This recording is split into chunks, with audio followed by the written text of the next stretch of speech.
بسم اللہ الرحمن الرحیم۔ السلام علیکم۔ میں ہوں آپ کی ہوسٹ ماہنور۔ دریا کے کنارے ایک چھوٹا سا گاؤں تھا۔ سارا سال خشک رہتا تھا۔ جب بارشیں ہوتی تو اس میں پانی بہتا نظر آتا، لیکن وہ پانی گہرا نہ ہوتا، اس لیے اس میں بچے بڑے نہاتے نظر آتے۔ گاؤں میں چند چھوٹے گھر تھے، کچھ کچی مٹی سے بنے ہوئے اور کچھ پکی اینٹوں سے، لیکن وہ سب گھر ایک جیسے ہی لگتے تھے۔ اب چند دنوں سے شہر کی جانب سے پکی اینٹوں، سیمنٹ، کارڈر، سریوں اور لکڑی کے دروازوں، کھڑکیوں سے بھری ٹرالیاں آ رہی تھیں۔ جلال الدین نے اپنا 3 کمروں کا کچا گھر مسمار کر دیا تھا اور اب وہاں پکا مکان بن رہا تھا۔ تھوڑے ہی عرصے میں یہاں شہروں میں دکھائی دینے والے گھروں جیسا گھر بن گیا۔ صحن کے آگے بڑا سا دروازہ، اونچا برآمدہ، خوبصورت بل کھاتی سیڑھیاں، چھت کے احاطے پر جالی دار چبوترا۔ گاؤں کے لوگ اس گھر کو حیرت اور رشک سے دیکھتے۔ سب جانتے تھے جلال الدین کا بیٹا غیر ملک کمانے گیا ہے، وہاں سے خاصی رقم اس کے پاس آ رہی ہے۔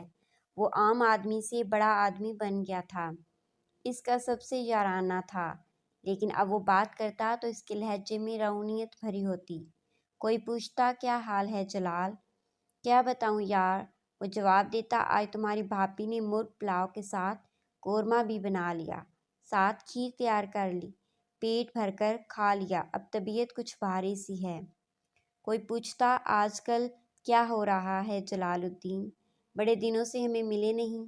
بس یار، وہ جواب دیتا، ہر تیسرے دن شہر جانا پڑتا ہے، شاپنگ کرنے، کبھی گھر کا فرنیچر لینے، کبھی کپڑے خریدنے اور کبھی گھر کی آرائش کی چیزیں خریدنے۔ ذرا فرصت نہیں تم لوگوں کو ملنے کی۔ سوال کرنے والا عجب حسرت آنکھوں میں لیے وہاں سے چلا جاتا۔ جلال کے اس بدلتے رویے کا سب سے زیادہ دکھ اس کے بڑے بھائی جمال کو ہوا۔ جلال نے اپنی بیٹی کی منگنی بچپن ہی میں جمال کے بیٹے سے کر دی تھی۔ جمال کے بیٹے نے اپنی چھوٹی سی دکان کھول لی تھی۔ جمال نے جب جلال الدین سے اس کی بیٹی کی رخصتی کی بات کی تو وہ عجب بے رخی سے بولا، دیکھو بھائی، میری بیٹی اب بڑے گھر میں رہتی ہے، وہ تمہارے 2 کمروں کے کچے مکان میں نہیں رہ سکتی۔ اپنے بیٹے سے کہو وہ ایسا ہی 2 منزلہ گھر بنوائے۔ لیکن لالا، اس نے نئی دکان کھولی ہے، ہماری ایسی حیثیت نہیں کہ تمہارے جیسا گھر بنوا سکیں۔ اصل میں آپ کے پاس پیسہ آ گیا ہے اور آپ ہمیں اپنے قابل نہیں سمجھتے۔ جمال کی آنکھوں میں آنسو بھر آئے۔ ہاں یہی سمجھ لو، جلال نے منہ موڑ لیا۔ جمال نے منت سماجت کی لیکن وہ نہ مانا اور جمال دل برداشتہ ہو کر وہاں سے چلا آیا۔ اس گاؤں میں ایک اور گھر تھا جو باقی گھروں سے بہتر تھا۔ اس میں رہنے والا ممتاز گاؤں کے دوسرے لوگوں سے مالی لحاظ سے بہتر سمجھا جاتا تھا۔ وہ غریب لوگوں کو قرض دیتا، لیکن وصولی کے لیے انہیں بہت تنگ کرتا اور ان کی قیمتی چیزیں ہتھیا لیتا تھا۔ جاموں دودھ والے کی ماں کا آپریشن ہوا تو اس نے ممتاز سے 20,000 روپے ادھار مانگ لیے۔ ممتاز نے اسے ادھار تو دے دیا، لیکن جلد ہی واپسی کے لیے تنگ کرنے لگا۔ جاموں کبھی اپنی محنت کی کمائی سے 1,000-2,000 روپے ادھار کی واپسی کی صورت میں بناتا تو ممتاز غصے سے کہتا، قسطوں میں ذرا ذرا سی رقم نہیں لوں گا، پوری رقم دے۔ اور جب جاموں پوری رقم کا بندوبست نہ کر سکا تو وہ اس کی بھینس کھول کر چل پڑا۔ جاموں منتیں کرنے لگا، بھائی دیکھو ہمارا گزارا ہی اس بھینس کے دودھ پر ہے، دودھ بیچ کر ہی کچھ کماتا ہوں، بھینس تم لے جاؤ گے تو ہم کیا کریں گے، بھوکے مر جائیں گے۔ مر جا بھوکا، میں کیا کروں؟ جس دن 20,000 روپے لا کر دے گا بھینس لے جانا۔ جاموں آنسو بہانے کے علاوہ کچھ نہ کر سکا۔ اسی گاؤں میں ایک گھر نور محمد کمہار کا تھا۔ وہ مٹی کے برتن بناتا تھا اور شہر جا کر بیچتا تھا۔ اس کا 6 سالہ بیٹا ایک ٹانگ سے معذور تھا۔ نور محمد بہت محنت سے برتن بنا کر ایک کمرے میں جمع کر رہا تھا۔ اس کا بیٹا پوچھتا، ابا جی اتنے سارے برتن ہم کیا کریں گے؟ نور محمد پیار سے جواب دیتا، بیٹا جب بہت سے برتن بکیں گے تو ہمارے پاس زیادہ پیسے جمع ہو جائیں گے، پھر ہم ان پیسوں سے تمہاری ٹانگ کا علاج کرائیں گے، پھر میں چلنے لگوں گا۔ ابا جی، کیا دوسرے بچوں کی طرح دوڑے لگاؤں گا؟ ہاں میرے بچے، نور محمد اسے سینے سے لگا لیتا۔ نور محمد کے گھر کے ساتھ ہی مائی رحمت کا گھر تھا۔ اس کا بیٹا وسیم شہر میں ملازمت کرتا تھا۔ وہ اکیلی رہتی تھی اور سارا مہینہ اس کا انتظار کرتی۔ وہ یکم تاریخ کو تنخواہ لے کر آتا، اپنی ماں کے حوالے کرتا، 2 دن رہتا اور واپس چلا جاتا۔ اس طرح ہر گھر کی ایک کہانی تھی۔ چند دنوں سے شدید بارشیں ہو گئی تھیں۔ اتنی بارش پہلے کبھی نہیں ہوئی تھی۔ گلیوں میں کافی پانی جمع ہو چکا تھا۔ سارے گاؤں والے پریشان تھے اور اللہ سے بارش رک جانے کی دعائیں مانگ رہے تھے۔ اس بار بھی یکم تاریخ آ گئی تھی۔ رحمت نے وسیم کی پسند کا ساگ اور گڑ والے چاول بنائے تھے۔ وہ بڑی بے چینی سے بیٹے کا انتظار کر رہی تھی۔ اچانک مسجد میں اعلان ہوا، بھائیوں اور بہنوں، دریا میں سیلاب آ گیا ہے۔ گاؤں کو سخت خطرہ ہے۔ جتنی جلدی ہو سکے اپنے گھر چھوڑ دو۔ پرانے کنویں کے پاس جو مٹی کے اونچے ٹیلے ہیں، ان پر جمع ہو جاؤ۔ مائی رحمت نے صحن کا دروازہ کھولا اور اپنے بیٹے کی راہ تکنے لگی۔ لوگ گھروں سے نکل کر ٹیلے کی طرف بڑھ رہے تھے۔ وہ سخت پریشان تھے۔ نہ صرف ان کے گھر اور گھر کا ساز و سامان بہہ جانے کا خدشہ تھا، بلکہ ٹیلے دور ہونے کی وجہ سے ان کی جانیں چلے جانے کا خوف بھی تھا۔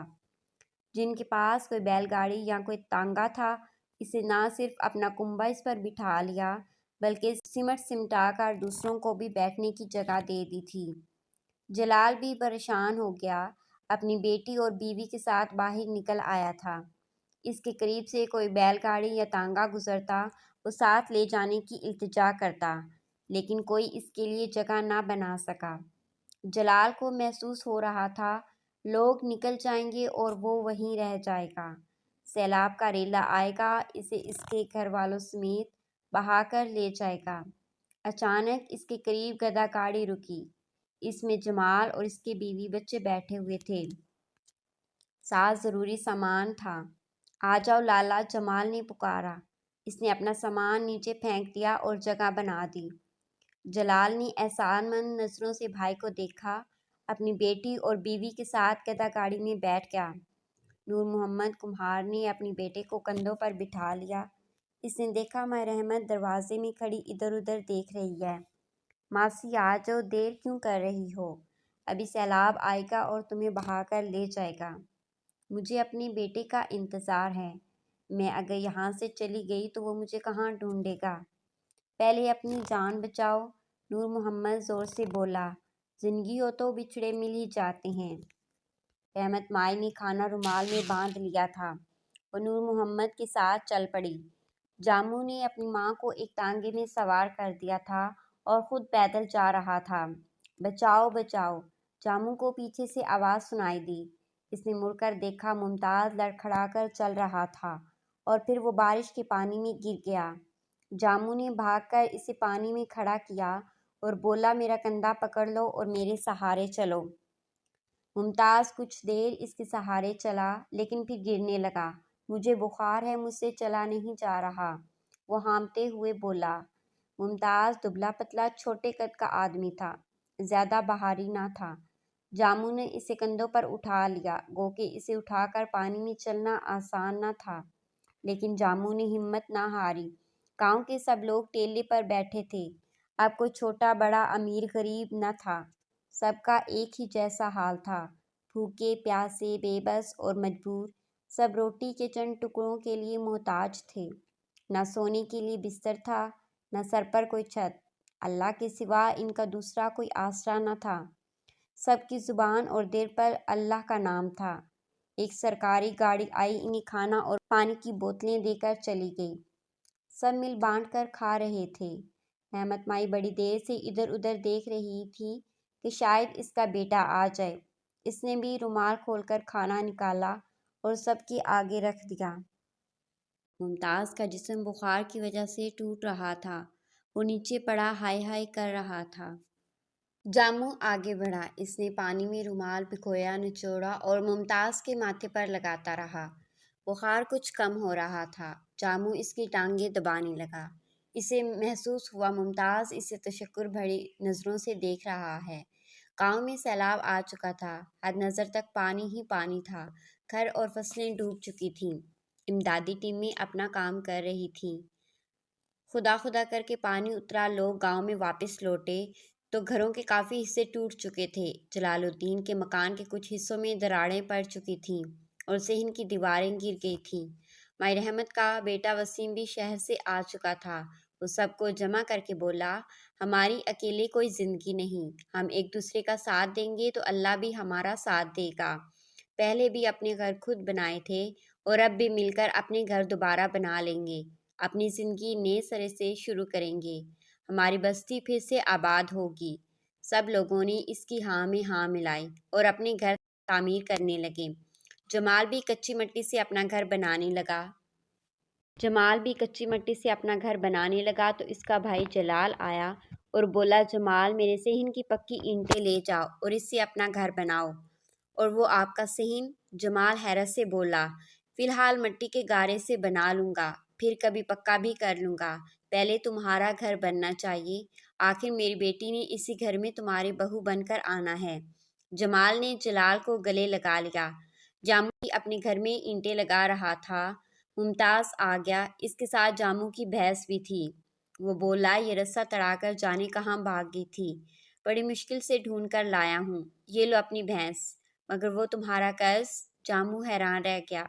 تھوڑا تھوڑا کر کے اتر ہی جائے گا، اکٹھے پیسے دینے کی ضرورت نہیں۔